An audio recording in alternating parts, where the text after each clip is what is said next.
Comment Sarkozy a-t-il pu s'imposer après une carrière faite de quand même pas mal d'échecs? C'est la question qu'on peut se poser parce qu'avant 2002, il est un peu redevenu un anonyme. Mais après ça, le point d'orgue de la carrière au ministère de l'Intérieur de Nicolas Sarkozy, ce sont les révoltes de 2005.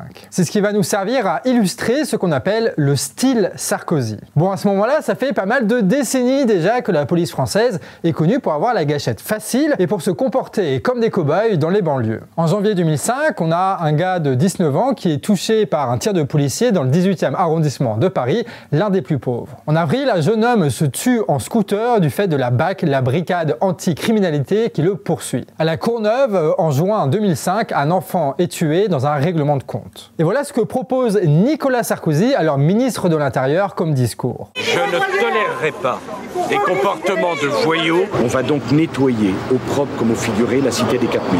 Quand je vois des voyous avec des fusils à pompe, il faut nettoyer. C'est ce qui va fonder une immense partie de l'image de Sarko. Sarko monte au sein de la politique française grâce à son ascension au ministère de l'Intérieur en 2002 et à la présidence de son parti fin 2004. Dans ce rôle, il va réaliser un habile retournement du programme des Le Pen dans le cadre des révoltes de 2005. Pour le FN, le problème de l'insécurité, c'est l'immigration. Sauf que pour Sarkozy, c'est pas le cas. Ce sont certains quartiers dans lesquels il y a une mentalité de racaille. Vous en avez assez, hein? Vous avez assez de cette bande de racailles. On va vous en débarrasser. C'est la banlieue qu'il faudrait nettoyer au Karcher. Et le ministre de l'Intérieur persiste et signe. Le terme nettoyer au Karcher est un terme qui s'impose. Parce qu'il faut nettoyer cela. Évidemment, personne n'est dupe. L'idée, c'est de poursuivre le discours raciste de la droite plus classique, comme celui de Chirac. Comment voulez-vous que le travailleur français qui habite à la Goutte d'Or où je me promenais avec Alain Juppé la semaine dernière, il y a 3 ou 4 jours, et qui travaille avec sa femme, et qui ensemble gagne environ 15 000 francs, et qui voit sur le palier à côté de son HLM entasser une famille avec un père de famille, 3 ou 4 épouses et une vingtaine de gosses, et qui gagne 50 000 francs de prestations sociales sans naturellement travailler. Si vous ajoutez à cela le bruit et l'odeur, eh bien, le travailleur français sur le palier devient fou. Et aussi, Sarkozy, ministre de l'Intérieur, c'est le début des LBD, des flashballs. C'est aussi la multiplication des caméras de surveillance, des peines planchées, et tout ce qui va servir aujourd'hui contre les manifestants et les militants politiques. Et nous, au Canard, on a bien vu la brutalité à cause de ces lois, puisqu'on essaie de suivre au maximum les mouvements populaires. On est même des militants qui poussent à ça. On remercie d'ailleurs vivement nos tipeurs qui vont nous permettre de faire à la fois ce travail de soutien, et aussi ces analyses qu'on vous propose. Donc pense à les rejoindre si tu as les moyens. Avec cette politique brutale, Sarkozy se cale sur le programme des Le Pen. Il va mettre sur le même plan les infractions, l'absentéisme scolaire et la mendicité agressive. C'est un fourre-tout qui répond là encore à des préjugés bien ancrés avec un slogan « La meilleure des préventions, c'est la répression ». La communication de Sarkozy, elle marche d'autant plus qu'elle répond à un battage médiatique sécuritaire surréaliste à base de faits divers. Si tu prends un peu de recul, le taux d'homicide était en baisse depuis 1984, mais pas dans les médias. Les baromètres de l'Institut national de l'audiovisuel sont très significatifs. Les faits divers prennent de plus en plus de place dans les JT, surtout sur TF1 et M6. De 1995 à 2008, le focus sur les victimes, les agressions, les viols, la délinquance, les catastrophes ont quadruplé à la télévision française. En France, il y a moins de risques d'être tué en pleine rue que de mourir d'un accident du travail à cause de négligence patronale. Pourtant, le nombre de sujets sur l'insécurité, les crimes, les vols à la télé augmente sans cesse. Pendant ce temps, toujours dans les années 2000, on a plus d'un travailleur par jour qui meurt d'un accident du travail et presque 10 de maladies professionnelles, surtout qu'à ce moment-là, tu as le scandale de l'amiante. Tout ça à cause d'une partie du patronat voyou qui met sciemment en danger les salariés, mais ça, on en cause quasi pas à la télé. Pour Sarkozy, c'est pas le sujet, ni pour les médias d'ailleurs.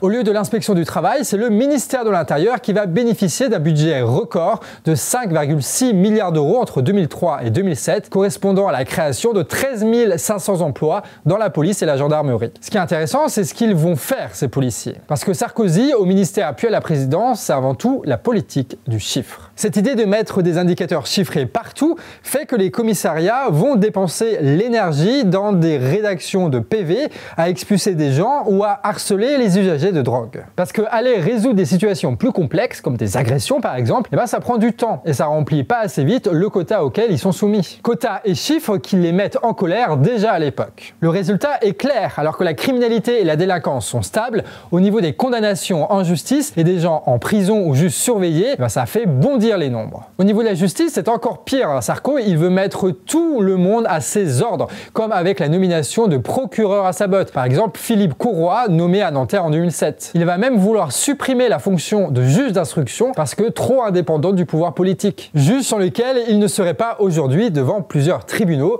comme quoi cette prise de contrôle, elle n'a pas fonctionné. Poursuivant sa stratégie commencée en 2005, Sarkozy, président, c'est des lois et encore des lois. En fait, c'est simple. Dès qu'il y a un truc qui se passe dans les JT, Sarko, il fait voter une loi dessus. Action. Réaction. Peu importe si ça fait doublon avec l'existant, peu importe si ça sert littéralement à rien, peu importe si les juristes se plaignent de textes qui n'ont aucun sens, l'idée, c'est d'occuper le terrain. Une stratégie d'ailleurs assumée par Sarko lui-même. L'homme politique moderne, c'est quelqu'un qui va au contact, qui s'explique. Et la télévision, la radio, les journaux sont là pour cela.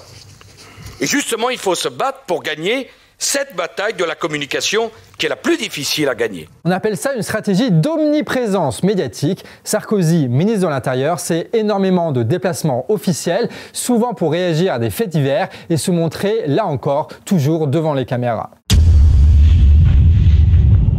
Maintenant, on va aller en automne 2005. Le 27 octobre, une dizaine de jeunes hommes rentrent du foot et s'arrêtent dans un terrain vague avant de rentrer chez eux pour le repas du fin de Ramadan. Un commerçant voisin croit y voir des cambrioleurs, alors il appelle la police. 6 voitures sont envoyées avec des LBD sur ce terrain vague. Et ne voulant pas être en retard ou se faire disputer par leur famille ou subir des bavures, les jeunes fuient devant ce déferlement policier. 3 d'entre eux, poursuivis sans relâche par la police, se cachent dans un transformateur électrique. Les enregistrements des policiers montrent bien qu'ils sont toujours dans une logique d'attraper ces jeunes et non de les secourir. Sur les 3 jeunes, 2, Zied Benna et Bouna Traoré, meurent électrocutés, tandis que le 3e sera gravement brûlé. Dans la soirée, les premières émeutes se produisent à Clichy-sous-Bois de la part de jeunes qui attaquent des policiers et des pompiers. Dès le lendemain, 400 personnes s'affrontent à 400 CRS qui tirent plus de 150 flashballs et 300 grenades. Ça donne 53 interpellations, donc 33 gardes à vue et 3 condamnations, surtout pour de la prison ferme. La police jette des lacrymos à la sortie des mosquées et face à la répression et au traitement médiatique très clairement du côté de la police, c'est toute la jeunesse des banlieues du pays qui s'insurge. Le lundi, les émeutes se propagent en région parisienne, à Sevran, Aulnay, Bondy, Mantes-la-Jolie, Bombigny, Blanc-Ménil ou encore Montfermeil. Elles s'étendent ensuite hors d'Île-de-France, à Pau, à Toulouse ou à Strasbourg. En tout, ce sont 200 communes qui sont concernées. En face, le ministère de Sarko annonce près de 3000 gardes à vue, 600 comparutions immédiates, c'est-à-dire des gens jugés en 20 minutes chrono, et près de 500 majeurs et 100 mineurs envoyés directement en prison. Tout ça parfois juste pour avoir eu une bouteille d'eau sur eux et d'avoir été au mauvais moment, au mauvais endroit. Mais dans le discours, ça devient le problème numéro 1 et ça se lâche niveau racisme. Philippe de Villiers va par exemple dire « Il s'agit quand même d'une guerre civile ethnique dans des territoires laissés en location-gérance à des religieux en djellaba. » Ça parle d'enfants africains pour parler de jeunes des banlieues chez Hélène Carrère d'Encausse ou encore d'un échec de la colonisation à éduquer et apporter la civilisation à des sauvages chez Finkielkraut. Et même France 2 se retrouve à faire un sujet sur le lien entre la polygamie et la violence des jeunes, reprenant ce que dit alors Gérard Larcher, ministre à l'époque.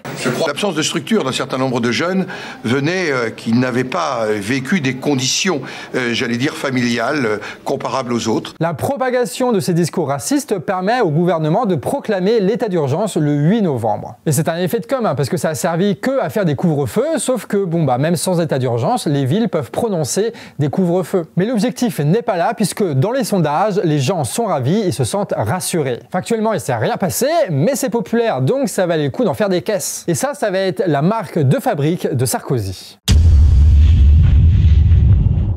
À l'élection de 2007, c'est très clair. Sarkozy s'adresse à l'électorat des Le Pen sur plein d'aspects. D'abord, il va parler de corruption politique et de république irréprochable jusque dans son clip de campagne.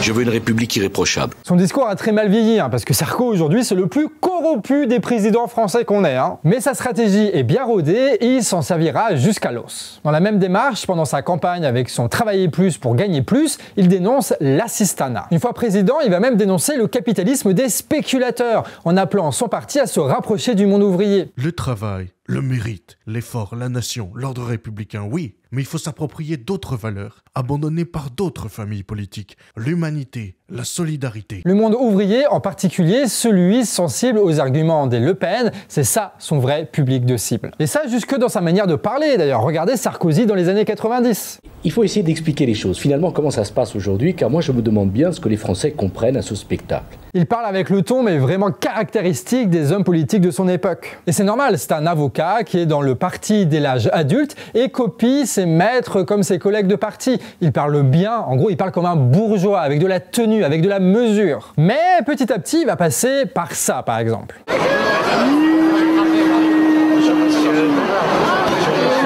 Ah non,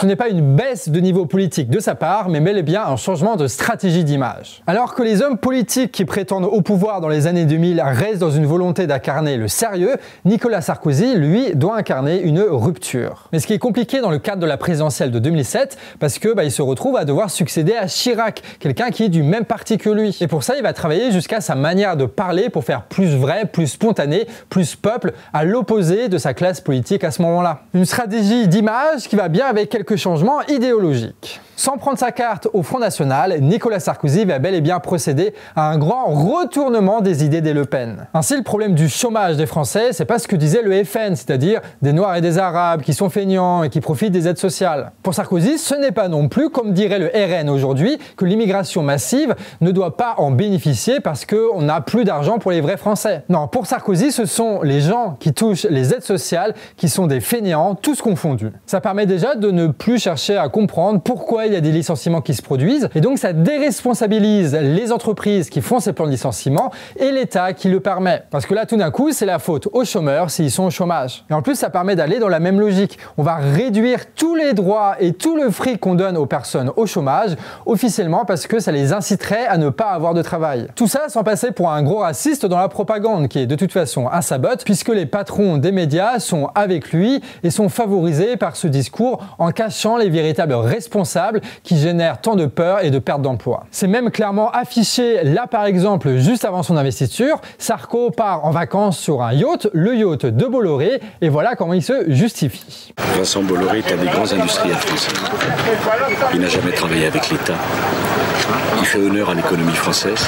Je souhaite pour l'économie française beaucoup de Vincent Bolloré, de Martin Bouygues, de Bernard Arnault, de François Pinault, c'est-à-dire des hommes qui sont capables d'investir pour créer des emplois. Vous savez, c'est pas une honte d'avoir travaillé dur, d'avoir créé un grand groupe, de donner de l'emploi. Il m'a invité sur son bateau, il aurait pu m'inviter dans une maison. Je vois pas où est la polémique. Et c'est la même chose avec la théorie du malade imaginaire, où cette fois on va désosser la sécurité sociale et le droit des malades, notamment pour qu'ils triment au lieu d'avoir le rhume. Ils jouent encore là sur la fierté ouvrier pour la retourner contre une partie de la population. Là encore, comme le FN qui a des discours xénophobes, qui dit que les immigrés viennent en France pour profiter des soins gratuits. Les gens qui n'ont plus de raison de rester, eh bien, rentreront chez eux, puisqu'ils ne seront plus entretenus par les contribuables français. Eh bien, Sarkozy va reprendre ce thème-là et dire que c'est tous les gens qui profitent des soins qui sont le problème. On ne peut pas continuer comme ça. Il faut donner des moyens à l'hôpital, il faut réformer l'hôpital, la carte hospitalière, l'organisation de l'hôpital.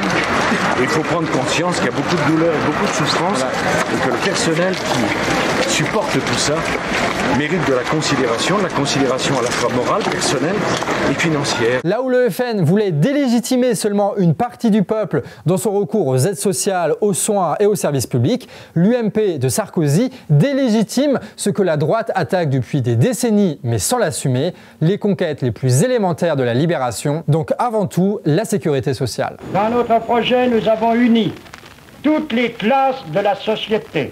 Celui-ci prévoit la remise complète entre les mains des assurés eux-mêmes de la gestion des organismes de sécurité sociale. On continue à dérembourser les médicaments, on détruit des stocks de masques, on retire des places dans les hôpitaux, ce qui sature tout le système. Puis on met en place des jours de carence des arrêts maladie. Là encore, ça fait des gens malades qui vont bosser et donc transmettre leur maladie tout en les aggravant en n'allant pas chez le médecin. Donc on pressurise encore le système de santé et les salariés. Mais pour Sarkozy, c'est parce que les gens sont trop douillets, qu'ils vont trop facilement aux urgences pour de la bobologie, que les médecins les arrêtent trop facilement, alors qu'ils sont tout à fait aptes à continuer à bosser. Et c'est parce que eux-mêmes s'arrêtent trop facilement. Bah oui, c'est des tirs au flanc les travailleurs des hôpitaux. Regardez ce que disait un député sarkozyste à l'époque. Dans la fonction publique aussi hospitalière, dans les hôpitaux, l'absentéisme en quelque sorte est inscrit dans le contrat de travail. Tous les problèmes de la société sont d'ordre de la responsabilité des personnes. Donc pour le clan Sarkozy, il faut juste se sortir les doigts. Si tu te plains que t'as pas de médecin, pas de boulot, que tu te fais insulter pour ta couleur de peau, que tu n'arrives pas à joindre les deux bouts, eh bien tu es dans la victimisation. C'est ça la droite décomplexée dont on va ensuite parler dans les médias. C'est une sorte de développement personnel le plus bas du front érigé en loi sociale. Aujourd'hui, on parlerait plus de boubours, tu sais, les bourgeois bourrins. Alors qu'en vrai, la victimisation, moi quand je la vois, ça ressemble plutôt à ça. Hein. Nicolas Sarkozy, avez-vous, oui ou non, reçu de l'argent liquide de Libye pour financer votre campagne de 2007, comme l'a affirmé l'intermédiaire Ziad Takedine, alors pas seulement dans les médias, mais à la justice française hier aussi? Quelle indignité. Nous sommes sur le service public. Vous en avez parlé vous-même hier soir. Et finalement, cette stratégie de bourgeois bourrin, c'est notamment ce qui va permettre à Sarkozy d'être le seul à faire reculer la famille Le Pen, qui avait été en second tour en 2002 et qui a été évincée de ce second tour en 2007 et en 2012. Parce que Sarkozy joue la même partition que Le Pen, mais avec tout son réseau, le parti historiquement gaulliste derrière lui.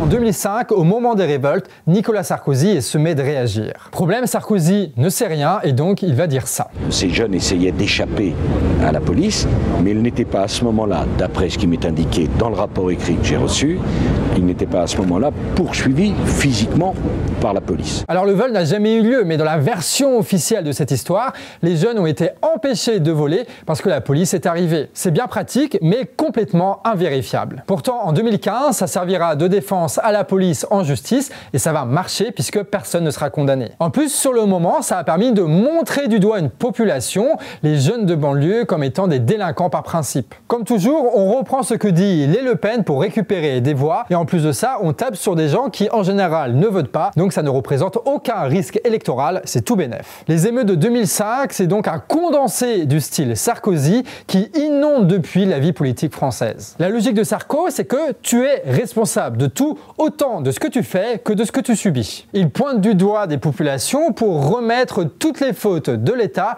sur le dos des personnes qui les subissent, comme avec les prestations sociales ou les soins. Toutes les actions qu'il entreprend ont pour but de se montrer en train d'agir plutôt que d'agir réellement. Montrer du rien, de l'esbrouf, et bien ça marche. Une fois président, à chaque fois que Sarkozy se retrouve dans les choux à cause d'une énième affaire ou bien de sa vie maritale, et bien il va revenir sur la question sécuritaire pour se faire mieux voir. De toute façon, c'est l'objectif, puisque en France comme à l'extérieur, Sarkozy est un président du business. En plus de vouloir placer l'économie du pays au service des intérêts des capitalistes français, il est toujours dans l'optique de gagner le pouvoir, puis de s'y maintenir en traitant les électorats comme des parts de marché à conquérir. Sauf que en français, business, ça se traduit par affaires, et ça marche vraiment bien de ce côté-là pour Nicolas Sarkozy, qui est accusé de plusieurs délits dès 2010. La plus grosse affaire étant l'affaire des millions récupérés du dictateur Mouammar Kadhafi pour la campagne de 2007, ce qui a été révélé en 2011 par Mediapart. Et comme tu le devines, ce sera le sujet du prochain épisode de cette série sur Nicolas Sarkozy. C'était Émeric et Deb aux recherches, Émeric à l'écriture, Pixel au montage et Johan à la présentation. Et si tu veux soutenir notre travail, tu peux t'abonner à la chaîne et nous soutenir sur Tipeee. On vous remercie de nous avoir suivis et on se retrouve à très bientôt pour de prochaines vidéos.